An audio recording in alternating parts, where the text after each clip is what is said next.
دوسری ایک بات بڑی مشہور کی جا رہی ہے نا کہ حضرت عمر کی جو شہادت تھی وہ یکم محرم کو نہیں ہوئی، وہ ہوئی ہے 26 ذو الحج کو. اور یہ محرم میں حضرت حسین کے دنوں کو متاثر کرنے کے لیے شوشہ چھوڑ دیا گیا کہ یکم محرم کو حضرت عمر بھی شہید ہوئے. دیکھیں میری بات سنیں، ایک بندہ ہے، اس پر حملہ ہو جاتا ہے، اس کو کوئی گولی مارتا ہے اور مہینے کی 4 تاریخ کو گولی مارتا ہے. اس کو اٹھا کر آپ ہاسپٹل لے جاتے ہیں، آئی سی یو میں چلا جاتا ہے وہ، یہاں تک کہ ڈاکٹر اس کا ٹریٹمنٹ کر رہے ہوتے ہیں، لیکن وہ جان کی بازی ہار جاتا ہے اور اس کی روح پرواز ہو جاتی ہے، اس کا انتقال ہو جاتا ہے. لیکن تاریخ ہوتی ہے 7. حملہ کب ہوا؟ 4 تاریخ کو، لیکن جس دن انتقال ہوا تو وہ تاریخ کیا ہے؟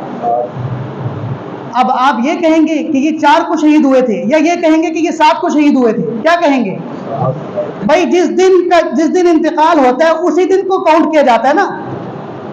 دیکھو بچہ ماں کے پیٹ میں آتا ہے 9 مہینے پہلے، لیکن اس کا یوم ولادت کب کاؤنٹ کیا جاتا ہے؟ جس دن وہ دنیا میں آتا ہے.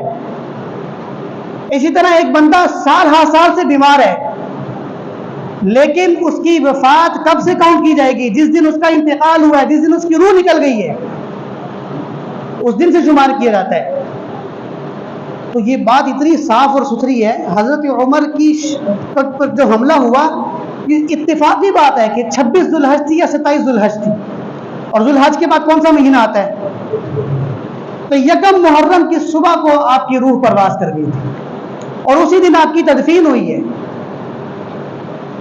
تو یہ بات تو ہم بھی مانتے ہیں کہ بھی حملہ 26 کو ہوا، لیکن دن تو وہی شمار کیا جائے گا نا جس دن آپ کا انتقال ہوا، اور وہ یکم محرم تھا. اس لیے لوگوں کے ذہنوں میں یہ بات ڈال دی گئی کہ بھی یہ حضرت حسین کی دنوں کو متاثر کرنے کے لیے، بھئی ان کے دنوں کو ہم متاثر کیوں کریں گے؟ وہ ہمارے ایمان کا حصہ ہیں.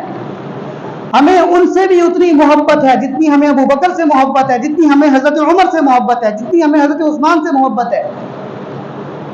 اگر یہ رسول اللہ صلی اللہ علیہ وسلم کے خلیفہ بنے تو وہ تو جنت کے سردار ہیں بھائی.